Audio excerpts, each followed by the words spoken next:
اعوذ باللہ من الشیطان الرجیم بسم اللہ الرحمن الرحیم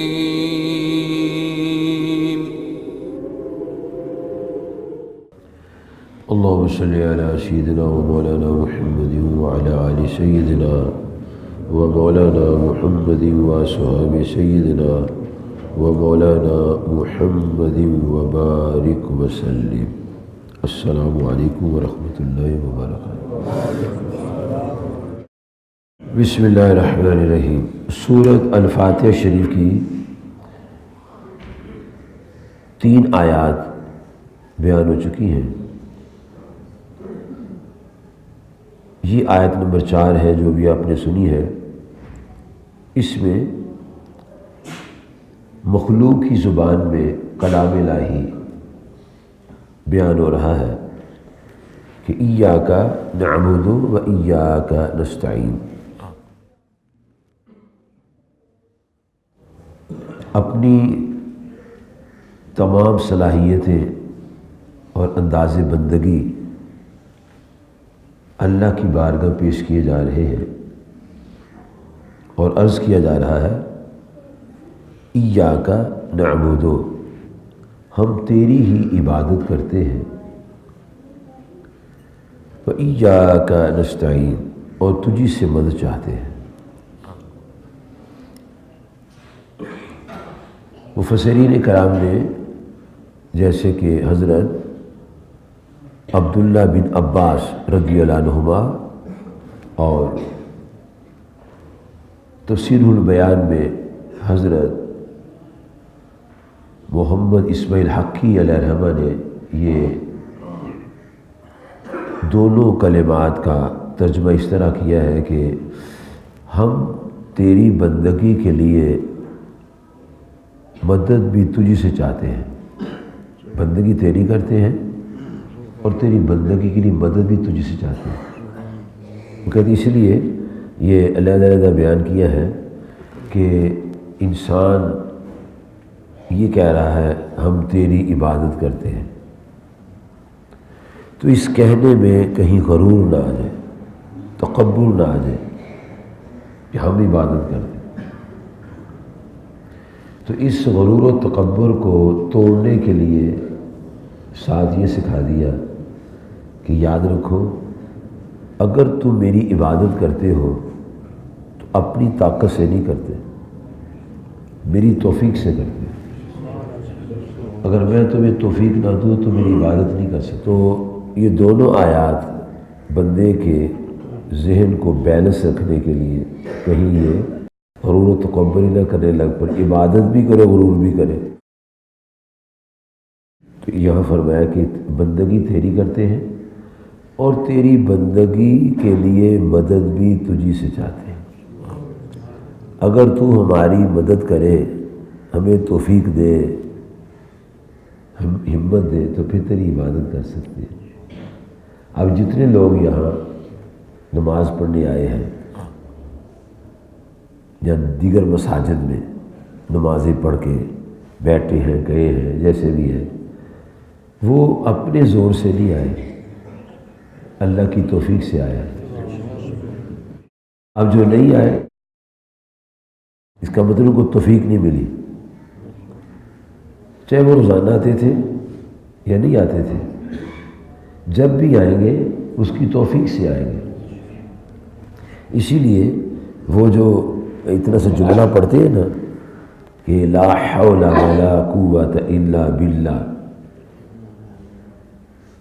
اس کا معنی یہ ہے لا حول ولا قوت الا باللہ، نہیں ہمت ہمارے اندر نیکی کرنے کی اور نہیں قوت ہمارے اندر برائی سے بچنے کی الا باللہ، مگر اللہ کی توفیق سے.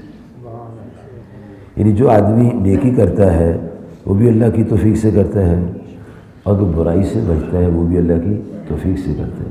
کہتے ہیں نا یار اللہ نے کرم کیا بچی گئی، یار بچ گئے، اللہ نے کرم کیا. تو ہر معاملے وہی کرم کرتا ہے، اس کا کرم نہ ہو تو آدمی چل نہیں سکتا. اب مقصد تو یہ تھا اللہ کے کلام کا، اور ہم نے اس کو فرقہ پرستی میں ڈال دیا۔ فرقوں نے اس کو آیت کو فرقہ بنا دیا، جبکہ اللہ تعالیٰ نے تو یہ بات فرمائی ہے کہ کہو ہم تیری بندگی کرتے ہیں اور تیری بندگی کے لیے مدد بھی تجھی سے چاہتے ہیں۔ ہم نے کیا کیا؟ معاشرے نے کیا کیا؟ لوگوں نے کیا کیا؟ فرقوں نے کیا کیا؟ انہوں نے کہا ثابت ہوا کسی سے مدد مانگنا شرک ہے۔ کیوں؟ عبادت بھی اسی کرو، مدد بھی اسی سے مانگو۔ اچھا یہ بات تو کر دی، لکھی بھی گئی، سنی بھی گئی، پڑھائی گئی اور پھیلا دی۔ اب جس نے یہ بات کہی ہے وہ بھی لوگوں سے مدد لے رہا ہے۔ خیمے لگے ہوئے ہیں، منڈیوں کے باہر کیمپ لگے ہوئے ہیں، امداد کرو، امداد کرو، امداد کرو، امداد کرو، کشمیر کے لیے امداد کرو، امداد کرو، امداد کرو، کشمیر کے لیے امداد کرو۔ تو اللہ سے کہو نا، بیڑا غرق تو کر دیا فرقہ کر کے، قوم کو ٹکڑے ٹکڑے کر دیا کہ اللہ کے سوا کسی سے مدد مانگنی شرک نہیں ہے، لیکن خود مانگ رہے ہیں۔ یہ فرقہ پرستی نے تباہی مچا دی ہے، نہ قرآن کو غور سے پڑھا، نہ سمجھا، بے تکی سی بات کر دی، اور کہا کہ بندگی بھی تیری اور عبادت بھی تجھی سے۔ معلوم ہو غیر اللہ سے مدد مانگنا شرک ہے۔ یہ کہاں لکھا ہوا ہے؟ اس کا ترجمہ نہیں بنتا، یعنی معلوم ہوا کسی سے مدد مانگنا شرک ہے۔ یہ کہاں معلوم ہو گیا؟ آیت میں تو کوئی نہیں لکھا ہوا۔ ایسے ہی ہے جیسے سورۃ لقمان کے آخر میں یہ اللہ تعالیٰ کی کتاب لا ریب یہ کہہ رہی ہے وَيَعْلَمُ مَا فِي الْأَرْحَامِ، اور وہ جانتا ہے جو ماؤں کے پیٹوں میں ہے، وہ جانتا ہے، یعنی ملوا کوئی نہیں جانتا۔ یہ کہاں لکھا ہے؟ یہ کہاں لکھا ہے؟ دس از مائی فادر، یہ میرا باپ ہے، یعنی بولے یہ میری ماں نہیں ہے، تو یہ کہاں سے نکلا ہے؟ وہ جس اتنا ہی ہے یہ میرا باپ ہے، بس ختم۔ یہ یعنی لگا کے نا، یعنی معلوم ہوا نقصان کس کا کیا؟ اپنا بھی کیا ہے اور پبلک کا بھی کیا ہے۔ جی کہتے ہیں نا ہم تو ڈوبے ہیں صنم تم کو ملے ڈوبیں گے، اپنا تو بیڑا غرق کیا، قوم کو بھی بیڑا کر دیا۔ یہ ٹھیک ہے، وَيَعْلَمُ مَا فِي الْأَرْحَامِ، اور وہ جانتا ہے جو ماں کے پیٹوں میں ہے، یہ ٹھیک ہے۔ تو کیا وہ کسی کو بتاتا نہیں ہے؟ الٹرا ساؤنڈ مشین بتا دیتی ہے کڑی ہے کہ منڈا ہے، کہ نہیں بتاتی؟ جی بتاتی ہے، تو پھر اس کا معنی کیا ہوا؟ زکریا علیہ السلام نے اللہ تعالیٰ سے دعا کی کہ مولا رب حب لی من لدنک ذریۃ طیبۃ انک سمیع الدعاء، اے میرے پروردگار مجھے نیک اولاد عطا فرما، تو دعاؤں کو سننے والا ہے۔ یہ دعا کی تو اللہ تعالیٰ نے فرشتے بھیج دیے، اور فرشتوں نے آ کر کہا ان اللہ یبشرک بیحییٰ، اللہ تعالیٰ آپ کو یحییٰ علیہ السلام کی بشارت دیتا ہے جو مصدقم بکلمات من اللہ، مصدقم بکلمات من اللہ وسیدا وحسورا ونبیا من الصالحین، ایسے بیٹے کی بشارت دیتا ہے اللہ تعالیٰ آپ کو جو اللہ کے کلمہ کی تصدیق کرے گا، قوم کا سردار ہوگا، عورتوں سے بچنے والا ہوگا، اور اللہ تعالیٰ کا بہت ہی خاص نبی ہوگا۔ دعا کی، فرشتے پیغام لے کر آ گئے۔ ابھی تو مائی صاحبہ کو امید لگی نہیں ہے، ابھی تو حمل ہوا ہی نہیں ہے، ابھی تو دعا ہی کی ہے، اور دعا کے فوری بعد فرشتہ نے کہا آپ کے ہاں لڑکا ہوگا، ایسی ایسی شان کا ہوگا۔ تو کیا معنی اس کا؟ کوئی نہیں جانتا کہ ماں کے پیٹ میں کیا ہے، تو یہ تو فرشتے بھی بتا رہے ہیں۔ فرشتوں نے اس بی بی کو بتا دیا، بی بی سارہ کو بتا دیا، ان کو پتہ لگ گیا میرے ہاں لڑکا ہوگا۔ انہوں نے اپنے شوہر کو بتایا کہ لڑکے کی خوشخبری ہے، لڑکا ہوگا۔ نامکمل بات کرنے سے نقصان ہوتا ہے۔ یہ کہنا کہ وہ جانتا ہے ماں کے پیٹ میں کیا، ٹھیک ہے، 100% ٹھیک ہے، یعنی وہ لوگ کوئی نہیں جانتا، یہ 100% غلط ہے،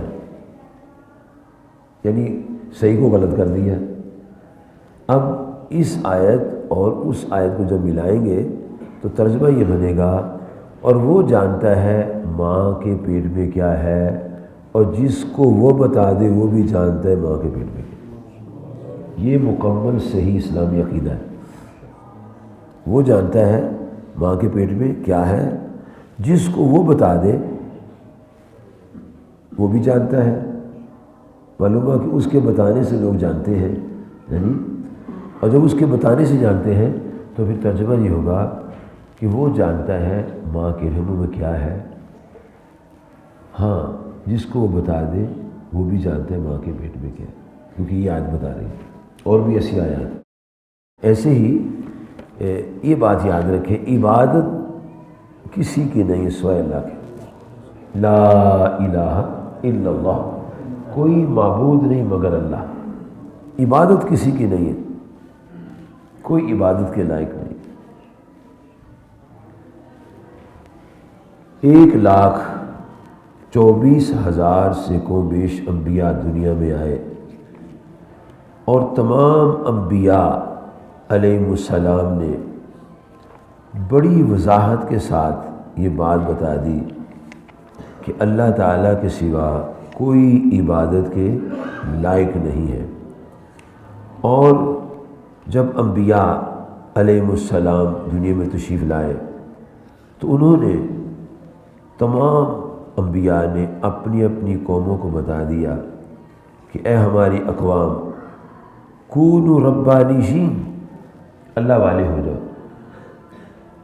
اور یہ سورت آل عمران کی آیت نمبر 79 ہے کہ ما کان لبشر ان یؤتیہ اللہ الکتاب والحکم والنبوۃ، کسی انسان کی یہ شان نہیں جس کو کتاب، حکومت اور نبوت کا تاج بنایا ہے، ثم یقول، اور پھر وہ کہے للناس، لوگوں سے، کونوا عبادا لی من دون اللہ، اللہ کو چھوڑ کر مجھے پوجو، اللہ کو چھوڑ کر میری عبادت کرو۔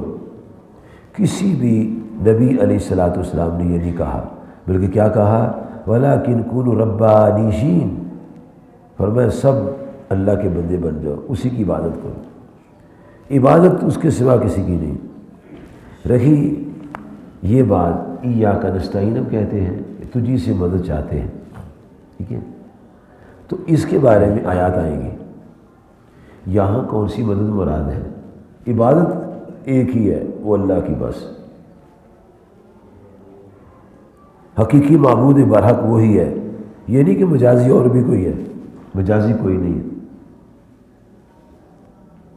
جیسے عورتیں کہتی ہیں نا میرا مجازی خدا ہے، میرا خصم، وہ اور معنوں میں ہے، مجھے پالتا ہے، مجھے میری خدمت کرتا ہے، میری رکھوالی کرتا ہے، وہ ان معنوں میں، معبود کے معنوں میں نہیں ہے۔ ادھر یہ کہ میرا بندہ ہے، میرا بندہ آ گیا، بندے سے مراد عبادت کرنے والا نہیں ہوتا، بلکہ معنی یہ میرا خامد آ گیا۔ ہر جملے اور لفظ کا حقیقی معنی دیکھنا چاہیے، اور اس کے اندر جو حقیقت ہے وہ جاننی چاہیے۔ تو اللہ تعالیٰ جب فرماتا ہے کہو ایاک نستعین، ہم تجھی سے مدد چاہتے ہیں، اس کا معنی ہے حقیقی معنوں میں تو ہمارا مددگار ہے، اور یہ جو عبادت کر رہے ہیں اس میں تیری توفیق کے بغیر کام نہیں ہوگا۔ ماں اٹھاتی اٹھ، چل نماز پڑھ، اٹھ مار، دفعہ مار، چل نکل دفعہ ہو، کار سے چل 4 دفعہ نماز، کہتی ہے نہیں اٹھتا، اس کا ماں توفیق نہیں دیتی۔ ماں کہہ سکتی ہے اٹھ، توفیق اللہ دیتا ہے۔ اچھا، اب یہیں دیکھیں، یہی صورت ہے اور اسی میں اللہ تبارک و تعالی جل مجد الکریم یہ فرما رہا ہے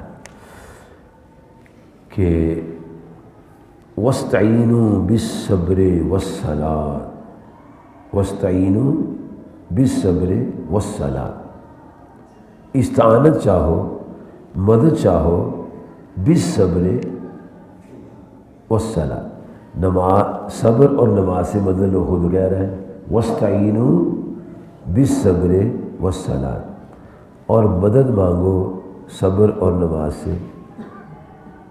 یہ آیت نمبر ہے 45۔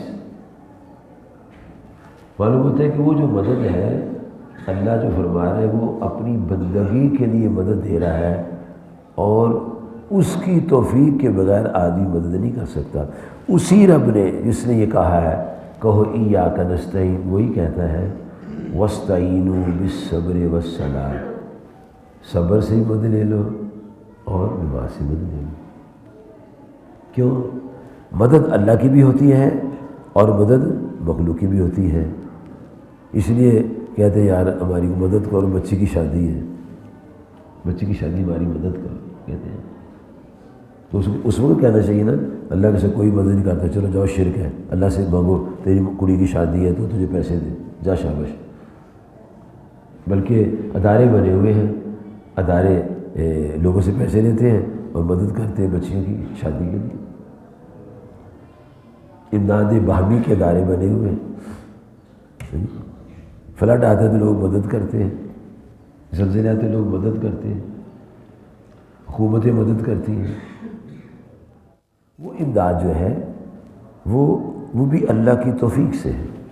جس کو اللہ توفیق دیتا ہے وہ امداد کر سکتا ہے، جس کو نہیں دیتا وہ امداد نہیں کر سکتا۔ لیکن بندگی جو ہے اللہ کے سوا کسی کی نہیں ہے۔ 37 نمبر صورت ہے اور 96 نمبر آیت ہے، پارہ نمبر 23۔ اللہ تعالیٰ فرماتا ہے واللہ خلقکم وما تعملون، اللہ تمہارا بھی خالق ہے، تمہارے اعمال کا بھی خالق ہے۔ ہم بھی مخلوق ہیں، ہمارے اعمال بھی مخلوق ہے، نماز بھی مخلوق ہے، صبر بھی مخلوق ہے۔ تو اللہ خود فرما رہا ہے کہ مخلوق سے مدد لو، لیکن یہ نہیں فرمایا کہیں کہ مخلوق کی عبادت کو، یہ کہیں نہیں فرمایا، یہ فیصلہ شدہ، اس میں کوئی کسی کا اختلاف نہیں ہے کہ اللہ کے سوا اور بھی کوئی عبادت کے لائق ہے۔ ایک ذات ہے اللہ جو عبادت کے لائق ہے، فنش، ختم، اس کے آگے کوئی ڈسکشن نہیں، نو کمنٹس۔ اللہ واحد ہے، الہی معبود برحق ہے، واحد ہے، لیکن وہی خیر ہے کہ تم صبر سے مدد لے لو اور نماز سے مدد لے لو۔ اور یہ بھی فرما رہا ہے کہ میں تمہارا بھی خالق ہوں، تمہارے اعمال کا بھی خالق ہوں۔ اور سورۃ المائدہ شروع پہلا رکوع 2 نمبر آیت ہے وَتَعَاوَنُوا عَلَى الْبِرِّ وَالتَّقْوَى، نیکی اور پرہیزگاری میں ایک دوسرے کی مدد کرو، ایک دوسرے کی مدد کرو۔ اور سورۃ الکہف میں شاہ ذوالقرنین فرما رہے ہیں کہ اے لوگو میری بات سنو۔ لوگوں نے کہا حضور کیا بات ہے؟ فرمایا آؤ دشمن کے مقابلے میں ہم ایک ہیں اور مل کے کیا کرتے ہیں، قابو پاتے ہیں ان پر۔ لیکن فَعِینُونِی بِقُوَّةٍ، میری مدد کرو قوت کے ساتھ، میری مدد کرو قوت کے ساتھ۔ نبی کریم صلی اللہ علیہ وسلم نے حضرت ربیعہ بن مالک سے فرمایا رضی اللہ عنہ، سل ربیعہ، صحیح مسلم کی حدیث ہے، اے ربیعہ مانگو، کیا مانگتے ہو؟ آپ نے کوئی کنڈیشن نہیں لگائی کہ یہ چیز مانگنا، یہ چیز نہ مانگنا، کیونکہ یہ میں دے سکتا ہوں، یہ نہیں میں دے سکتا، تو میں مانگو جو مانگتے مانگو جو مانگتے ہو۔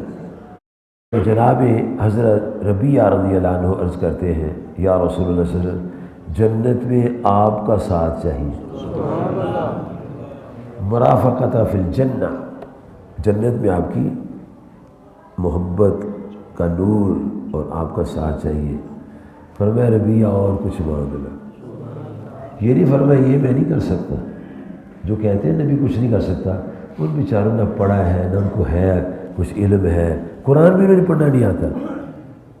نہیں تو تجربہ کر کے دیکھ لو، جو کہے نا کسی سے مدد لینی چاہیے، ان کا کہاں لکھا ہوا ہے اس کو تو ایسے کر مجھے قرآن کی یہ سورت سنا دے ابراہیم، نہیں آئے گی، اس کو نہیں آئے گی، دیکھ کر نہیں آئے گی، فتویٰ اس کو لگانا آئے گا، ترجمہ نہیں آئے گا، عربی پڑھنی نہیں آئے گی، تو فتویٰ ضرور لگے گا۔ اور یہ قیامت کی نشانی ہے، اللہ کے نبی فرماتے ہیں قرب قیامت جاہل فتوے لگائیں گے، ککھ نہیں آتا، ککھ بھی نہیں آتا، سبحانہ کلہ بھی نہیں آتا، شرک ہے۔ ہماری نادانی ہے، اپنی آخرت کی بربادی کا یہ سامان تیار کر رہے ہیں۔ چپ رہنا چاہیے، نہیں آتا چپ رہنا چاہیے کہ نقصان نہ ہو جائے۔ اللہ تعالیٰ کے نبی صلی اللہ علیہ وسلم نے جب ربیعہ سے فرمایا سل ربیعہ، مانگو ربیعہ، کہتے ہیں لگ سو کسی سے مت مانگو، اور حضور خود میں مانگو ربیعہ کیا مانگتے ہیں؟ اور اللہ نے فرمایا وَأَمَّا السَّائِلَ فَلَا تَنْهَرْ، اے محبوب علیہ السلام اگر کوئی مانگنے والا آ جائے تو اس کو عطا فرمائیں، اپنے در سے ہٹائیں نہیں جو مانگنے والا ہے۔ تو فرمایا سل ربیعہ، ربیعہ مانگو، کہ حضور جنت میں آپ کا ساتھ چاہیے۔ تو میرے اور آپ کے پیارے نبی علیہ السلام نے یہ نہیں فرمایا یہ تو میری طاقت سے میں یہ تو نہیں کر سکتا، کوئی آٹا مانگ لے مجھ سے، روٹی مانگ لے، 2-4 درہم دینار مانگ لے، اور کچھ مانگ لے، اور کچھ مانگ لے۔ عرض کیا میرے پیارے آقا علیہ السلام میری جان، میرا مال، میری اولاد، تن من دن سب قربان، میں نے آپ کو مانگ لیا، سب کچھ مانگ لیا، آپ مجھے مل گئی، مجھ سب کچھ مل گیا۔ تو پھر آپ نے فرمایا عینی عینی عینی بے کثرت سجود، پھر ربیعہ ایسے کر، زیادہ سجدے کر کے میری مدد کر، میری مدد کر، میری مدد کر۔ اب نبی اللہ فرمائے میری مدد کر، اور کلمہ پڑھنے والا کہتا ہے کسی سے مدد مانگنی شرک ہے، تو تمہیں کس نے سکھائی ہے؟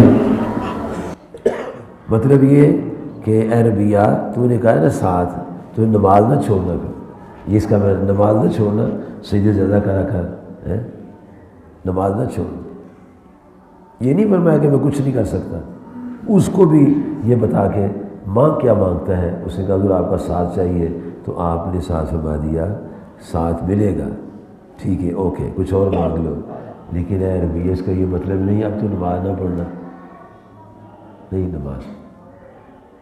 اللہ تعالیٰ مجھے اور آپ کو قرآن کی سمجھ عطا فرمائے۔